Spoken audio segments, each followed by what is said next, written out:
Welcome back to my channel RV maths academy. आज इस video में मैं आपको क्वाड्रेटिक इक्वेशन के रूट्स निकालने की शॉर्ट ट्रिक समझाऊंगी। क्वाड्रेटिक इक्वेशन के रूट्स निकालने के जो ट्रेडिशनल मेथड्स हैं वो मैंने अपने पिछले वीडियोस में आपको बताए हैं और उन सारे ही वीडियोस का लिंक नीचे डिस्क्रिप्शन बॉक्स में दिया हुआ है।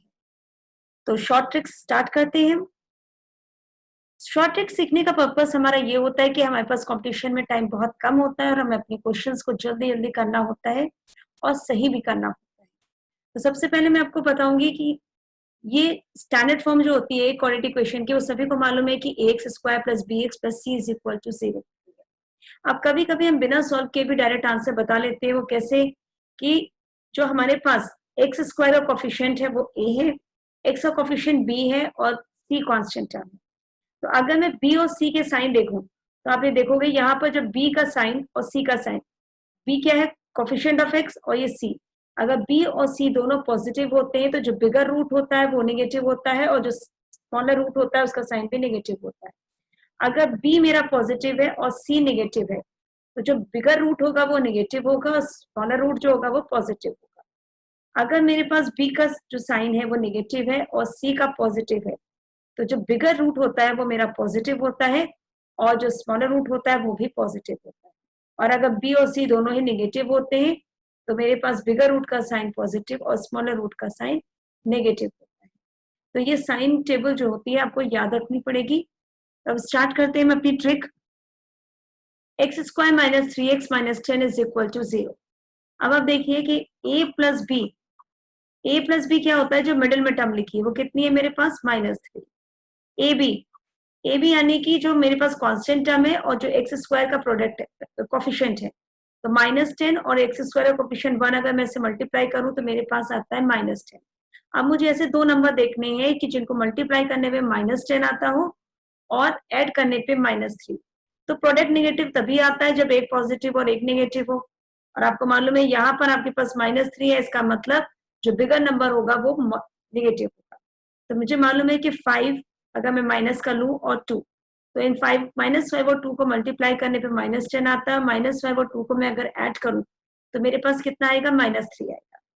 अब आप कहोगे मैम इसमें भी ट्रिक क्या हुई, तब आप देखिए मैं ट्रेडिशनल मेथड से सॉल्व नहीं करूंगी। इसे कैसे सॉल्व करूंगी, मैं इसको यहाँ पर इसका साइन चेंज कर दूंगी। ये हो गया 5 और ये हो गया -2।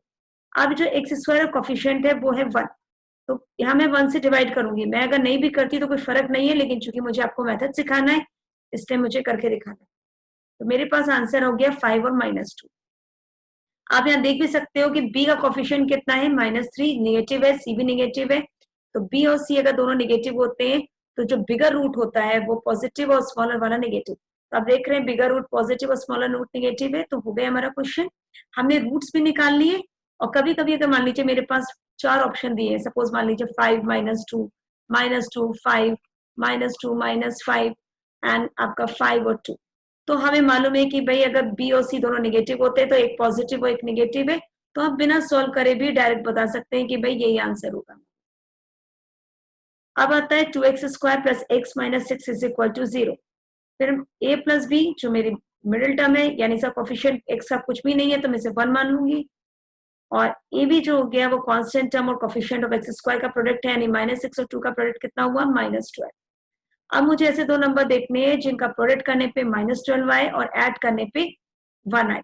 अगर आप देखो यहाँ पर प्रोडक्ट नेगेटिव है, इसका मतलब दोनों नंबर अपोजिट साइन के होंगे, और ये पॉजिटिव है, इसका मतलब बड़ा वाला नंबर जो है वो पॉजिटिव होगा। तो एक हो गया 4 और एक हो गया -3, क्योंकि अगर मैं दोनों को ऐड करूंगी तो +1 आएगा और अगर दोनों को मल्टीप्लाई करूंगी तो -12 आएगा। अब मैं फिर क्या करूंगी, दोनों का साइन चेंज कर दूंगी। ये -4 ये माइनस है तो ये प्लस हो जाएगा। अब मैं कोफिशिएंट जो है एक्स स्क्वायर का वो क्या है मेरे पास 2। अब मैं इसे 2 से डिवाइड कर देती हूँ, तो ये हो गया -4/2 और ये हो गया मेरा 3/2। इसे मैं डिवाइड करूँ क्या हो गया, -2 और 3/2। तो ये मेरे इस इक्वेशन के रूट्स हो गए। आप चेक भी कर सकते हो, ट्रेडिशनल मेथड से भी चेक कर सकते हो, और यहाँ भी देख सकते हो बी पॉजिटिव और सी नेगेटिव है। तो बी पॉजिटिव और सी नेगेटिव यहाँ आ गया। तो मेरे पास जो बिगर रूट है वो क्या हो गया, नेगेटिव आ रहा है। तो अब देखो बिगर रूट मेरा नेगेटिव है, यानी 2 जो है वो नेगेटिव आ रहा है, और जो स्मॉलर वैल्यू है 3/2 वो मेरी कैसी आ रही है, पॉजिटिव आ रही है, क्योंकि यहाँ पर लिखा है बिगर रूट नेगेटिव आएगा और स्मॉलर वाला पॉजिटिव आएगा। अब आता है 2x square minus x plus 1/8 is equal to 0। हम क्या करेंगे, फ्रैक्शन में सॉल्व नहीं करेंगे, इस पूरी इक्वेशन को हम 8 से मल्टीप्लाई करते हैं। तो मेरे पास हो गया 16x² minus 8x plus 1 is equal to 0। अब फिर देखिए a प्लस बी कितना हो जाएगा, -8, और ए बी कितना हो गया, कांस्टेंट टर्म और कोफिशिएंट ऑफ x² को मल्टीप्लाई करिए, कितना हो गया 16। अब मुझे दोनों प्रोडक्ट 16 आ रहा है, यानी कि पॉजिटिव 16 आ रहा है, यानी कि जो मैं मल्टीप्लाई कर रही हूँ वो दोनों नंबर सेम है, सेम साइन के, पर यहाँ माइनस है, इसका मतलब दोनों नंबर नेगेटिव होंगे। तो ऐसे दो नंबर लो जिनको मल्टीप्लाई करने पे 16 आ जाए, ऐड करने पे -8, वो हो गए मेरे पास -4। अब मैं क्या करूंगी, दोनों का साइन चेंज कर दूंगी, ये 4 हो गया, ये भी 4 हो गया। अब जो कोफिशिएंट ऑफ x² है उससे मैं डिवाइड कर दूंगी, तो दोनों को मैंने 16 से डिवाइड कर दिया। अब कितना आ गया, 1/4 और 1/4। आप ट्रेडिशनल मेथड से भी इसका आंसर चेक कर सकते हो। और अब मैं देखूं कि मेरा ये साइन रूल यहाँ चेक करूं, ये देखिए b माइनस है और c पॉजिटिव, b माइनस और c पॉजिटिव, तो आप देख रहे हैं दोनों ही रूट कैसे आएंगे, पॉजिटिव आएंगे। तो आप देख सकते हो दोनों ही रूट मेरे पॉजिटिव आ रहे हैं। अब आता है 2x² minus 7x plus 3 is equal to 0। अब फिर आप देखिए a प्लस बी कितना हो गया मेरे पास, -7, और जो ए बी है वो कितना है, कोफिशिएंट ऑफ x² 2 है, कांस्टेंट टर्म 3 है, 3 2 6। फिर आप देखिए ऐसे दो नंबर देखिए जिनका प्रोडक्ट 6 आए, यानी दोनों सेम साइन के होंगे तभी पॉजिटिव 6 आ रहा है, पर यहाँ माइनस है, इसका मतलब दोनों नंबर निगेटिव के होंगे। इसका मतलब मैं नंबर कौन कौन से ले सकती हूँ कि जिनका प्रोडक्ट 6 आए और जिनको ऐड करने पे जो है मेरे पास क्या आ जाए, -7 आ जाए। तो मैं ले सकती हूँ -6 और -1, ठीक है, क्योंकि अगर दोनों को ऐड करूंगी तो -7 आएगा, दोनों को मल्टीप्लाई करूंगी तो मेरे पास क्या आ जाएगा, 6 आ जाएगा। अब फिर मैं क्या करूंगी, दोनों के साइन चेंज कर दूंगी, और जो कोफिशिएंट ऑफ x² है वो कोफिशिएंट ऑफ x² क्या है, 2। अब मैं 2 से दोनों को डिवाइड करती हूँ, 6 को 2 से डिवाइड कर दिया, फिर 1 को भी 2 से डिवाइड कर दिया, तो ये कितना आ जाएगा 3, और ये कितना हो जाएगा 1/2। आप चेक करिए b की वैल्यू निगेटिव है और c की वैल्यू पॉजिटिव है, b की वैल्यू निगेटिव और c की वैल्यू पॉजिटिव, यानी दोनों ही रूट्स पॉजिटिव आ रहे हैं, हम देख सकते हैं यहाँ दोनों ही मेरे रूट पॉजिटिव आ रहे हैं। और आप इन दोनों की वैल्यूज ट्रेडिशनल मेथड से भी चेक कर सकते हैं, इनकी वैल्यूज 3 और 1/2 ही आएगी। अब आता है मेरे पास √2x² plus 7x plus 5√2 is equal to 0। जी हाँ, अब यहाँ पर मेरे पास जो वैल्यूज हैं वो इरेशनल भी है, लेकिन करने का तरीका वही है, वैसे ही करेंगे। a प्लस बी कितना मेरे पास 7 है, और ए बी कितना हो गया 5√2 इंटू √2 यानी कि 10, ठीक है। अब हमें ऐसी दो नंबर देखने हैं जिनको ऐड करने पे 7 आ जाए और मल्टीप्लाई करने पे 10 आ जाए। तो आपको मालूम है ये 5 और 2 होते हैं, दोनों को मल्टीप्लाई करोगे 10, दोनों को ऐड करोगे 7। पर रूट कैसे निकालेंगे, दोनों का साइन चेंज कर दो। अब साइन चेंज करने के बाद मुझे मैंने आपको बताया है कि जो x² का कोफिशिएंट होता है उससे डिवाइड करते हैं, तो क्या हो गया -5/√2, और ये हो गया -2/√2। अगर मैं इसको √2 से ऊपर नीचे मल्टीप्लाई कर दूं तो मेरे पास क्या आ जाएगा -5/√2, और ये हो गया -2√2/2, यानी कि मेरे पास आ गई -5/√2, और ये वैल्यू आ गई मेरे पास -√2। अब आप देख लीजिए अगर दोनों ही b और c दोनों पॉजिटिव होते हैं, दोनों पॉजिटिव होते हैं, तो दोनों ही वैल्यूज जो होती है रूट की वो निगेटिव होती है। तो आप देख सकते हैं दोनों ही रूट निगेटिव आ रहे हैं, तो साइन आप यहाँ साइन टेबल से चेक कर सकते हैं, और उनकी वैल्यूज जो है वो आप अपनी ट्रेडिशनल मेथड से भी चेक कर सकते हैं। अब आता है 3x² minus 4√3x plus 4 is equal to 0। आप देखिए यहाँ पर जो रूट का जो वैल्यू है वो बीच में आ गया है, तो डरना नहीं है, करने का तरीका वही रखेंगे हम, a plus B is equal to -4√3, और ए बी कितना हो गया 4/3, कोफिशिएंट ऑफ x² 3 और ये कांस्टेंट टर्म 4, तो 4 3 12। अब आप ये देखिए क्योंकि मुझे मिडिल टर्म में √3 चाहिए, ठीक है। अब यानी कि मैं दो नंबर जो प्रोडक्ट कर रही हूँ वो ऐसे होने चाहिए जिसमें √3 भी हो मेरे पास, ठीक है। अब आप देख रहे हो कि यहाँ पर जो है जब मैं प्रोडक्ट कर रही हूँ तो रूट का वैल्यू नहीं आ रहा है, इसका मतलब अगर मैं देखूँ √3 और √3 को मैं मल्टीप्लाई करूँ तो मुझे मालूम है 3। अब 3 को मैं कौन से नंबर से मल्टीप्लाई करूँ कि मेरे पास प्रोडक्ट 12 आ जाए, तो मुझे मालूम है 4, ठीक है। अब 4 के फैक्टर में करती हूँ, क्या हो गया 2 और 2, तो ये जो √3 है ना ये मैं दोनों के साथ लगा दूंगी, तो मेरे पास क्या आ जाएंगी वैल्यूज 2√3 और 2√3, ठीक है। लेकिन आप यहाँ देख रहे हो कि ये माइनस की है, माइनस का आया है, इसका मतलब मेरी दोनों वैल्यूज कैसी होंगी, माइनस की होंगी। अब फिर क्या करते हैं हम इन दोनों के साइन चेंज कर देंगे, ये हो गया 2√3 और ये भी हो गया 2√3। अब फिर हम क्या करते हैं कोफिशिएंट ऑफ x² से हम इसे डिवाइड करते हैं, यानी कोफिशिएंट ऑफ x² कितना है 3, तो अब मैं इन दोनों इक्वेशन को 3 से डिवाइड कर दूंगी, ठीक है। तो मेरे पास क्या आ जाएगा 2√3/3 और ये भी मेरे पास कितना हो गया 2√3/3। तो आप ये देख सकते हैं कि यहाँ पर कि दोनों ही वैल्यूज जो है वो पॉजिटिव आ रही हैं और हमें मालूम है कि अगर बी नेगेटिव और सी पॉजिटिव है, बी नेगेटिव और सी पॉजिटिव, तो दोनों ही रूट्स पॉजिटिव आते हैं। तो आप देख सकते हैं दोनों वैल्यूज पॉजिटिव आ रही हैं और वैल्यूज आप इनकी ट्रेडिशनल मेथड से चेक कर सकते हैं। फिर से आपको बता दे रही हूँ, कभी भी रूट का वैल्यू अगर बीच में आता है, ठीक है, तो आपने क्या लिखा, पहले सम तो आप जैसे लिख रहे हो वैसे लिखोगे, प्रोडक्ट भी आप लिख लोगे। अब आप ये जो नंबर होता है ना जिसमें रूट 3 आया है, तो इस नंबर को 2 टाइम्स मल्टीप्लाई कर लो, कितना आया 3। अब आपको मालूम है 3 से कितना मल्टीप्लाई करूं कि मेरे प्रोडक्ट के इक्वल आ जाए, प्रोडक्ट है 12, तो मैंने क्या लिखा है यहाँ पर 4, और जो नंबर यहाँ लिखोगे उसके फैक्टर कर दो, फैक्टर क्या हो गए 2 और 2। अब ये जो √3 वाला जो टर्म है ना, वो मैंने इन दोनों ही नंबरों के साथ लिख दिया, तो मेरे पास हो गया 2√3 और 2√3। और मुझे मालूम है कि मेरा सम जो है नेगेटिव है, तो दोनों के साथ मैंने नेगेटिव साइन लगा दिया है। फिर मैंने अपना मेथड फॉलो किया, क्या किया, दोनों के साइन चेंज कर दिए, तो 2√3 और उसके बाद मैंने कोफिशिएंट ऑफ एक्स स्क्वायर से दोनों को डिवाइड कर दिया, तो ये मेरे रूट्स हो गए। अब आपके सामने क्वेश्चन है 4x² + 4√3x + 3 = 0। तो फिर हमें क्या करना है, हम सेम मेथड करेंगे, a + b मेरे पास हो जाएगा 4√3 और जो ए बी है वो प्रोडक्ट हो गया कांस्टेंट टर्म और कोफिशिएंट ऑफ एक्स स्क्वायर का, दैट इज 4 × 3 कितना हो गया 12।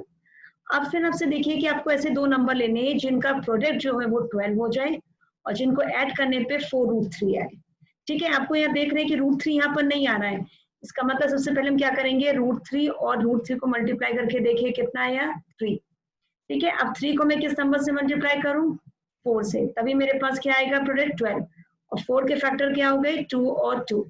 तो आप ये देखो कि यहाँ पर क्या टर्म आ रही है, √3 आ रहा है बीच में, इसका मतलब मैं इन दोनों के साथ क्या लगा दूंगी √3, तो मेरे पास फैक्टर्स हो जाएंगे 2√3 और 2√3।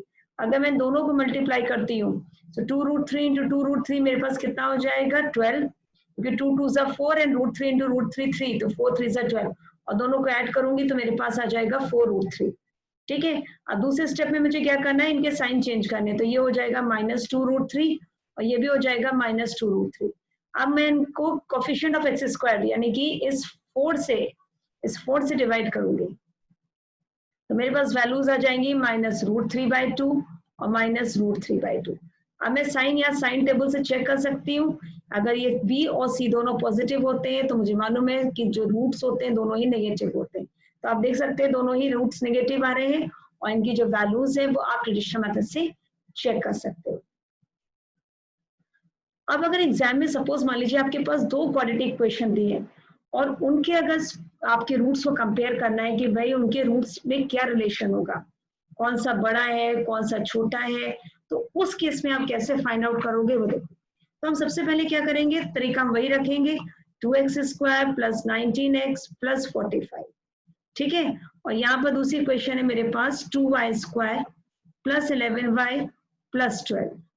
अब आप ये देखिए यहाँ पर आप अगर मैं लिखूं a + b हो गया मेरे पास 19 और ab हो गया मेरे पास 45 × 2 यानी 90।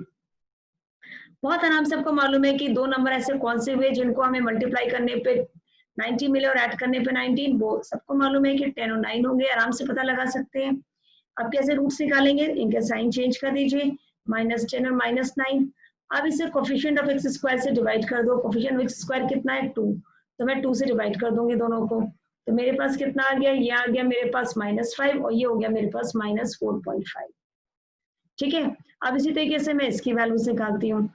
यहाँ पर क्या है आपके पास a + b मेरे पास आ गया 11 और ab क्या हो गया 2 × 12 यानी कि 24। अब ऐसे दो नंबर लेने हैं कि जिनको मल्टीप्लाई करने पे 24 आता है और ऐड करने पे 11, तो हमें मालूम है कि वो नंबर हो गए 8 और 3। अब दोनों ही पॉजिटिव है तो मैं क्या करूंगी, यहाँ पर क्योंकि पॉजिटिव नंबर आ रहा है तो दोनों ही पॉजिटिव है, प्रोडक्ट भी पॉजिटिव है यानी सेम साइन है और यहाँ पर प्लस आ रहा है, इसका मतलब दोनों पॉजिटिव के नंबर है। अब मैं क्या करूंगी, दोनों के साइन चेंज कर दूंगी, ये हो जाएगा -8 और -3। अब मैं जो कोफिशिएंट ऑफ y² है उससे डिवाइड कर दूंगी, ये कितना हो जाएगा -8/2, ये हो जाएगा -3/2, तो ये कितना हो गया -4 और ये हो गया मेरे पास -1.5। तो ये जो मेरे वैल्यूज हैं ये है मेरे x के रूट्स और ये मेरे पास पॉसिबल वैल्यूज y की क्या आई है -4 और -1.5। अगर आप यहाँ से देखो, सपोज मैं इसको कंपेयर करती हूँ -5, -5 जो होता है वो -4 से क्या हो गया, छोटा हो गया। ठीक है, अगर मैं -5 और -4 को देखूं तो -5 छोटा है। इसी तरीके से अगर -5 और -1.5 को कंपेयर करूं तो भी मैं देख रही कि -5 छोटा है। इसी तरीके से -4.5 और -4 कंपेयर करूं तो -4.5 क्या है, छोटा है इससे, -4 से। और -4.5 को -1.5 से कंपेयर करूं तो भी क्या है, ये छोटा है। इसका मतलब यहाँ पर क्या है कि x की वैल्यूज जो है वो y से छोटी आ रही है, तो इसका मतलब मेरे पास आंसर क्या हो गया, x लेस देन y। अब आते हैं दूसरा क्वेश्चन देखते हैं। यहाँ पर क्या है आपके पास x² प्लस x माइनस 20 और दूसरी क्वेश्चन है 6y² plus y minus 1 is equal to 0। हम फिर से वही काम करेंगे जैसे हम पहले करते हुए आए हैं कि हम लिखेंगे x² plus x minus 20 is equal to 0। ये क्वेश्चन है x² plus x minus 20 is equal to 0। फिर मेरे पास a प्लस b कितना है, 1 है, और मैं अगर प्रोडक्ट निकालूं तो कितना है, -20 है। अब मुझे ऐसे दो नंबर लेने जिनका प्रोडक्ट -20 हो, माइनस का प्रोडक्ट आ रहा है, इसका मतलब दोनों नंबर अपोजिट साइन के होंगे, और दोनों को ऐड करने पे 1 है, इसका मतलब बड़ा नंबर पॉजिटिव होगा, क्योंकि आप जो सम है वो पॉजिटिव आ रहा है। तो एक नंबर हो गया 5 और एक नंबर हो गया -4, क्योंकि ये 5 पॉजिटिव नंबर आ रहा है इसलिए मैंने 5 को पॉजिटिव रखा है। फिर मैं क्या करूंगी, दोनों के साइन चेंज कर दूंगी, ये माइनस का हो जाएगा, ये प्लस का हो जाएगा। फिर मुझे मालूम है x² का कोफिशिएंट क्या है, 1, तो अगर मैं 1 से दोनों को डिवाइड भी कर देती हूँ तो मेरे पास नंबर वही रहेगा, -5 और 4। अब आती है दूसरी question, 6y² plus y minus 1 is equal to 0। फिर मैं देखती हूँ a प्लस b जो है वो कितना मेरे पास 1 है, और जो मेरे पास a b आया है वो 6 और -1 का प्रोडक्ट यानी कितना हो गया, -6 हो गया। आपको साइन के साथ प्रोडक्ट लेना ध्यान रखिएगा। तो a b is equal to -6 हो गया। अब आपको ऐसा नंबर देखना है जिनका प्रोडक्ट जो है वो -6 आ जाए और ऐड करने पे क्या आ जाए, 1 आ जाए, तो वो मेरे पास हो गए 3 और 2। अब आपको मालूम है प्रोडक्ट नेगेटिव है, इसका मतलब दोनों नंबर अपोजिट साइन के, एडिशन पॉजिटिव आ रहा है, इसका मतलब बिगर नंबर जो है वो प्लस का है, और जो छोटा नंबर है वो क्या है, नेगेटिव का है। तो 2 छोटा है तो 2 नेगेटिव का है, 3 बड़ा है, 3 पॉजिटिव का। हम क्या करेंगे, दोनों के साइन चेंज कर देंगे, ये हो गया मेरे पास -3 और ये हो गया मेरे पास प्लस का 2। फिर क्या करेंगे, हम जो कोफिशिएंट है y² का उससे डिवाइड कर देंगे, उसको डिवाइड कर दीजिए, तो कितना हो गया, -1/2, और ये कितना हो गया, 1/3। तो आपके पास रूट आ गए -5 और 4, ये मेरी x के रूट से और ये मेरे y की रूट से।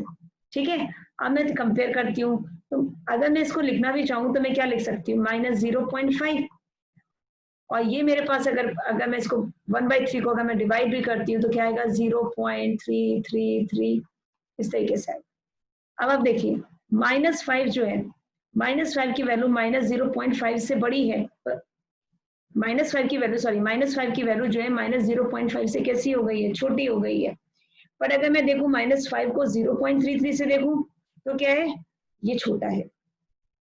ठीक है, -5 जो है -0.5 से भी छोटा है, और -5 जो है वो 0.333 से भी छोटा है, क्योंकि ये पॉजिटिव वैल्यू है और नेगेटिव वैल्यू हमेशा पॉजिटिव वैल्यू से छोटी होती है।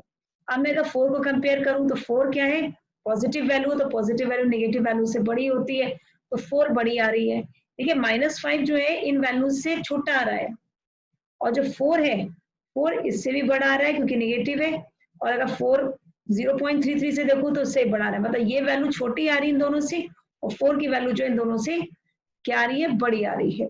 इसका मतलब हम डिसाइड ही नहीं कर सकते कि x बड़ा है कि y बड़ा है, क्योंकि ये वाला वैल्यू अगर देखते हैं तो कहते हैं भाई x वैल्यू हमारा जो छोटा है, ये देखते हैं तो लगता है x बड़ा है, तो इसका मतलब हम इसमें डिटरमाइन नहीं कर सकते हैं, तो कांट बी डिटरमाइन। और इसमें एक चीज और भी याद रखिए, ये आपको मैं बता देती हूँ, अगर कभी भी आपके पास ये कंडीशन आती है कि प्लस माइनस, मतलब पहली क्वेश्चन में कोफिशिएंट ऑफ x या y जो भी आप ले रहे हो कांस्टेंट टर्म, उसका साइन प्लस और माइनस है, और यहाँ भी प्लस और माइनस है, ऐसे इक्वेशन के जो साइन होते हैं वो हम डिटरमाइन नहीं कर सकते हैं कि कौन सा बड़ा है कौन सा, साइन नहीं कहूंगी बल्कि मैं ये कहूंगी कि हम कंपेयर नहीं कर सकते कौन सी वैल्यूज बड़ी हैं। तो उस केस में जो हमारे पास जो आंसर आता है वो होता है कांट बी डिटरमाइन। आप देख सकते हैं ये भी प्लस माइनस है, ये भी प्लस माइनस है, तो इस केस में हम वैल्यूज डिटरमाइन नहीं कर सकते, हम नहीं पता लगा सकते हैं कि कौन सा रूट बड़ा है और कौन सा छोटा है। अब आते हैं 3x² minus 13x minus 10 is equal to 0। फिर हम वही काम करेंगे, 3x² minus 13x minus 10 is equal to 0। फिर a प्लस बी मेरे पास हो गया -13 और a भी हो गया मेरे पास 3 इंटू -10 यानी कि -30। अब ऐसे अगर मैं दो नंबर लेती हूँ जिनका प्रोडक्ट -30 आए तो प्रोडक्ट नेगेटिव का, इसका मतलब एक नंबर पॉजिटिव और एक नंबर नेगेटिव होगा। तो 10 3 30 होता है, पर यहाँ आप देख रहे हो कि सम नेगेटिव है, इसका मतलब मैं बड़े नंबर के साथ नेगेटिव का साइन लगा दूंगी और छोटे नंबर के साथ पॉजिटिव का साइन। अच्छा, एक चीज और भी है, अगर मैं यहाँ पर ये काम करती हूँ तो मेरे पास अगर यहाँ पर तो 7 हो जाएगा मेरे लिए, पर मैं इसको यहाँ ये नहीं ले पाऊंगी। मैं क्या लूंगी इसके लिए, मैं लूंगी 15 -15 और मैं लूंगी 2। अगर मैं -15 और 2 लेती हूँ तो मेरे पास वैल्यूज क्या हो जाएंगी, -15 प्लस 2 मेरे पास -30 हो जाएगा और -15 और 2 जो होगा -30 हो जाएगा। फिर मैं क्या करूंगी, दोनों के साइन चेंज कर दूंगी, ये हो जाएगा 15 और ये हो जाएगा -2। अब मैं दोनों को किससे डिवाइड कर दूंगी, 3 से डिवाइड कर दूंगी। तो ये हो गया मेरे पास 5 और ये हो गया मेरे पास -2/3। अब आते हैं दूसरी क्वेश्चन की तरफ। 3y² plus 10y minus 8 is equal to 0। फिर मैं देखूंगी a प्लस बी कितना हो गया 10 और ए बी कितना हो गया मेरे पास -24। ठीक है, फिर मुझे ऐसी वैल्यूज तो देखनी है जिनको मल्टीप्लाई करने पे मेरे पास 24 आ जाए नेगेटिव का और ऐड करने पे 10 आ जाए। तो मुझे मालूम है 12 और 2 होते हैं दो वैल्यूज, लेकिन निगेटिव की है तो एक पॉजिटिव और एक नेगेटिव है, यहाँ पॉजिटिव साइन आ रहा है तो इसका मतलब ये पॉजिटिव हो गया, ये नेगेटिव। ठीक है, अब मैं क्या करूंगी, दोनों के साइन चेंज कर दूंगी, ये हो जाएगा -12 और ये होगा +2। अब मैं इसका कोफिशिएंट जो y² का है उससे डिवाइड कर दूंगी, यानी मैं 3 से डिवाइड कर दूंगी, तो मेरे पास आ गया ये -4 और ये आ गया मेरे पास 2/3। तो ये जो मेरे पास रूट्स आए ये y के आए और ये जो रूट्स है मेरे पास x के। अगर मैं कंपेयर करती हूँ तो आप यहाँ पर आराम से देख सकते हो कि 5 की वैल्यू जो है वो -4 से बड़ी है, 5 की वैल्यू जो है वो 2/3 से बड़ी है। ठीक है जी, -2/3 को अगर मैं कंपेयर करूं तो -2/3 की जो वैल्यू होती है वो -2/3 की जो वैल्यू है वो -4 से तो बड़ी आ रही है, लेकिन -2/3 की वैल्यू जो है वो 2/3 से छोटी है। ठीक है, यहाँ मैं कह रही हूँ कि इस रूट से तो बड़ी है और इस वाले रूट से इसकी वैल्यू छोटी है। इसका मतलब हम इसमें क्या है, डिटरमाइन नहीं कर सकते हैं कि x बड़ा है कि y बड़ा है। तो मेरा आंसर हो गया कांट बी डिटरमाइन। और इसमें भी आप एक चीज ध्यान रखिए, अगर ये केस आता है, आप ये देखो इसमें बी और सी दोनों नेगेटिव है, बी और सी दोनों नेगेटिव है। इस वाली इक्वेशन में पहला पॉजिटिव है और दूसरा नेगेटिव है, तो ये कंडीशन भी आप याद रख सकते हो कि अगर एक इक्वेशन में दोनों नेगेटिव है और एक इक्वेशन में एक प्लस और एक माइनस है, तो उस केस में भी जो रूट्स हैं वो हम नहीं निकाल सकते हैं। तो आई होप ये शॉर्टकट ट्रिक्स आपको बहुत ज़्यादा फायदा करेंगी और आपको ये वीडियो बहुत पसंद आया होगा, आपके लिए बहुत हेल्पफुल रहेंगी। ये केवल बोर्ड एग्जामिनेशन के लिए नहीं, आपके सारे कॉम्पिटिटिव एग्जामिनेशन, स्पेशली पीओ के, बैंक के पीओ के एग्जाम्स होते हैं, आपके एसएससी के एग्जाम्स, रेलवे के एग्जाम्स, इन सब में इसी तरह के क्वेश्चंस आते हैं और अगर आपको ये ट्रिक मालूम है तो अपने आप सारे क्वेश्चंस को आप सही कर सकते हो। तो आई होप कि आपको बहुत मजा आया होगा और हम फिर मिलेंगे नेक्स्ट वीडियो में। Till then, goodbye. Thank you for watching my video. If you like this video, please give a like to this video. Share this with your friends and subscribe my channel. And yes, don't forget to press the bell icon to get a notification for my new videos.